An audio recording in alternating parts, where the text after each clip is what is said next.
tuan-tuan dan perempuan boleh gunakan apps ni. Apps ni tadi saya ulang balik. Mula-mula dia hantar email lah. Okay, ni dia hantar email. Kemudian saya tekan butang install, dia akan buka browser. Kemudian dia akan minta permission untuk install. So saya akan klik install, saya akan allow, and then dia akan buka lah accordingly. So kalau kamu pernah gunakan apps ini, kamu boleh tengok di menu di sebelah kiri atas ni. Menu di sebelah kiri atas ni membolehkan kamu untuk add shortcut dekat dalam phone, ataupun kamu nak sharekan kepada kawan-kawan yang lain, ataupun kamu nak tengok galeri apps yang pernah dibuat dan sebagainya. Ya. Tengok kat bawah ni dia ada tulis saya punya email. Email ni identify bahawa saya adalah salah seorang yang telah dia menjadi elemen shareable. So contohlah saya tekan butang tambah ni kan. Saya tekan butang tambah. Kat sini dia ada menu kan. Saya assessor A. Okay, date dia dah bagilah kat situ. 18.1. Time pun dia dah bagi dah. Ikut time sekarang. Tempat ni saya tulis ni DK berapa? DK 12. Saya tekan butang let long. So dia akan cuba mempiningkan lah. Kalau anda tengok kat sini dia pinkan agak tepat lah. Kalau agak-agak tak berapa nampak kabur misal kata. Boleh tengok lah. Macam ni dia tak berapa tepat lah. Ini dia buat dekat mana ni? Ini macam dia cari dekat kawasan bukan yang sesuai lah. Nanti awak akan tekan balik lah sebab dia dalam bangunan. Dalam bangunan mungkin dia ada error sikit. Nanti anda kena, ni baru betul kan? Tapi ni pun tak tepat ni. Sepatutnya anda kena pinkan betul-betul lah dekat sini. Betul tak? Ni gambar college lah kan? Okay. Kemudian dekat sini picture. So saya boleh ada menu. Dekat sini tertulis take picture, choose from existing. So saya akan tekan butang take photo lah. Ya. Take foto, saya take foto awak lah kan. Dah siap kan. Ada yang mencapap sikit dia buat bisa Mana yang tak spotting tu dia tak buat apa-apa Gambar. So, ini gambar yang kedua. Ini gambar yang kedua saya buat yang belah sini pula lah, mazhab kiri. Macam tu. Alright. Ini contoh.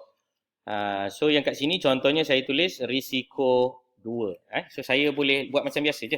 Kemudian saya boleh bagi markah lah ya. Kat sini ada markah. Kat sini contoh saya bagi risiko 2, risiko 3 dan lain-lain. Ikut kepada disease yang kamu telah baca literature review-nya. Kemudian saya boleh tekan butang save dan dia akan simpan dalam database. Dan bila saya tekan butang refresh di sebelah kanan atas, maka yang warna oranye tadi telah hilang lah ya. Jadi kalau kamu tak berpuas hati dengan kamu punya interfaces ni, kamu boleh ubah sesuai mengikut suka hati kamu lah ya. Dan saya boleh tekan butang apps environmental health ni. Saya boleh nampak lah dekat sini dia dah tunjukkan lah gambar dan juga maklumat-maklumat yang berkaitan ya. Dan di dalam saya punya app sheet ni dah ada data yang berkenaan lah ya. Kalau contoh saya boleh tunjuk kat sini, kamu boleh nampak datanya dah ada assessor A tarikh sekian. So cara kamu nak membuat pengambilan data tu akan lebih tersusun dan gambar yang berkenaan pun akan ada di dalam folder. So kalau saya boleh sharekan dia punya idea dia, apabila kamu ada sufficient numbers of data ni nanti kita boleh belajar macam yang grup sebelum ni lah mereka buat machine learning algorithm untuk buat detection kepada sampah Jadi bila dia ada banyak gambar sampah, jadi kita boleh membuat pengkelasan sampah. Sampah berisiko tinggi, sederhana dan rendah. Ini bukan sampah masyarakat manusia lah sampah betul. Kemudian kita boleh gunakan machine learning algorithm itu untuk membuat prediction. Let's say kita ada satu kawasan, kita tak tahu sampah apa, kita boleh ambil gambar dan kita minta komputer yang membuat pengkelasan. Itu sebagai contoh lah aplikasi dia. So kat sini awak boleh nampak gambar yang kita ambil tadi. So gambar ni agak teratur dan tersusun sebab dia dah ada ID dia sendiri mengikut kepada case yang kita bangunkan lah seperti yang dinyatakan pada kita punya data ni tadi. Ada apa-apa soalan tak? Ya. Boleh. Tak ada masalah. Yang penting dekat sini sebenarnya anda dah jadikan dia sebagai ID yang unik. So bukannya assessor tu yang unik ya. Jadi ini default lah. That's why saya tunjukkan yang tuan-tuan puan nampak ni adalah yang default. Kalau misal kata kamu nak membuat apa-apa perubahan contoh kamu nak menggatal tangan malam ni kan nak buat, kamu nak apa? Pergi sebelah kiri ni akan mengubah menu menu, so anda boleh tukar view dia. Anda nak tukar daripada map jadi benda lain. Map column ni sebab dia keluarkan dalam bentuk column kan. Macam ni kan. Sorry saya refresh dulu sebab dia tak update. Kalau saya ni semua dia online maksudnya jika tuan-tuan dan puan-puan refresh, dia akan automatically refresh juga berapa banyak data yang dah ada Jadi anda boleh ubah mengikut kesukaan hati lah. Contohnya saya nak tukar something like secondary data ni sebagai maklumat yang kedua dan sebagainya, saya boleh ubah lah contoh paling senang macam ni lah. Saya tak nak ubah banyak-banyak nanti awak pening. Saya ubah yang bawah ni, display icon ni saya tukar kepada kotak. Macam tu je. So saya tekan je butang save, maka dia akan ubah bentuk ini kepada bentuk kotak. So yang ini pun sama, bila saya refresh dia akan Mengubah bentuk kotak. Kenapa dia tak ubah lagi? Kenapa dia tak ubah lagi ni?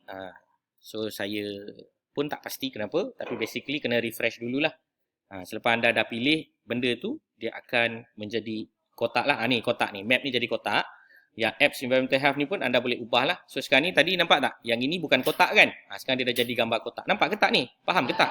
Faham So itu yang saya nak share kepada tuan-tuan dan puan. Jadi adakah bagus penggunaan aplikasi ini? Bagi saya baguslah. Anda boleh gunakan untuk buat apa-apa sahaja aplikasi yang kamu fikirkan sesuai untuk menyaman orang, untuk menyaman orang untuk menjadikan bukti di mahkamah ketika kamu membuat operasi dan sebagainya. Kamu boleh integratekanlah dengan video dan lain-lain, sebab anda kena ingat yang data kamu simpan ini adalah di dalam bentuk spreadsheet ya.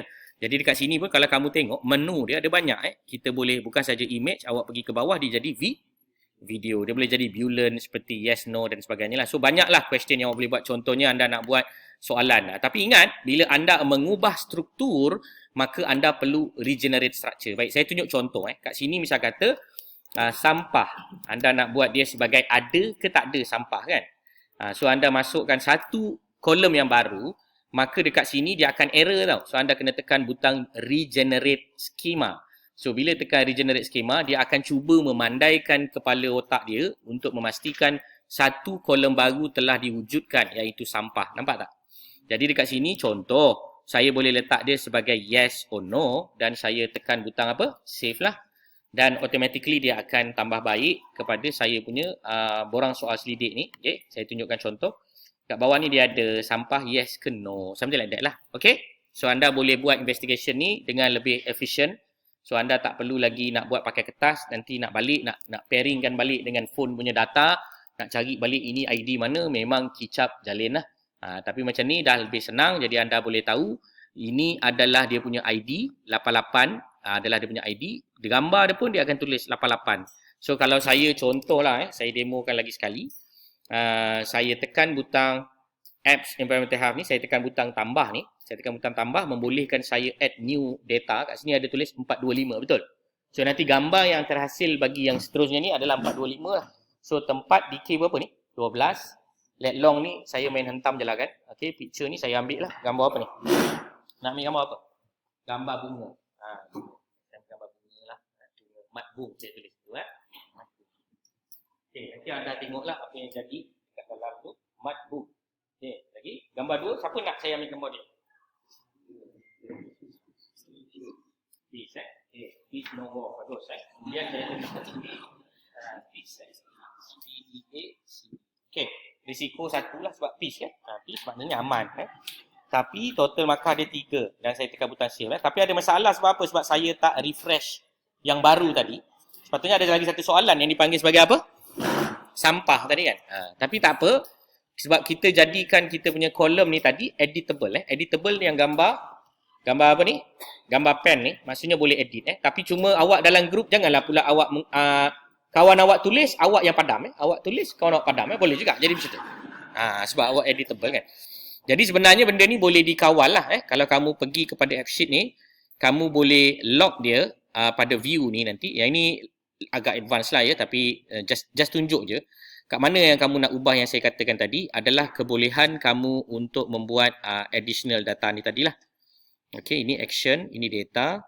Okay, kat sini. Yang ni dia tulis editable, nampak tak? So, awak boleh enablekan dia lah Maksudnya anda boleh jadikan dia non-editable. Bila anda tekan butang ni, maksudnya dia tak boleh diedit. Dia boleh dimasukkan data je. Edit tak boleh. Ya. Itu contohlah jika anda ingin membuat perkara yang demikian. Okay? Jelas? Itu saja yang saya ingin share kepada. Selamat mengamalkan ilmu ini. Semoga berjumpa di masa dan waktu yang berlain. Bye-bye. Ya? Bye-bye lah. Bye-bye. Lupa nak cakap aplikasi ini sebagai contoh yang anda boleh sahaja gunakan ilmu ini bukan untuk help promotion. Jadi anda boleh gunakan mengikut anda punya kehendak lah. Contohnya anda nak buat untuk Ehru, Ehra, Ehri. Untuk apa lagi? Untuk Osha, Oshi, Oshu. Terpulanglah apa-apa yang anda suka. Okay? That's all. Thank you. Bye-bye. Selamat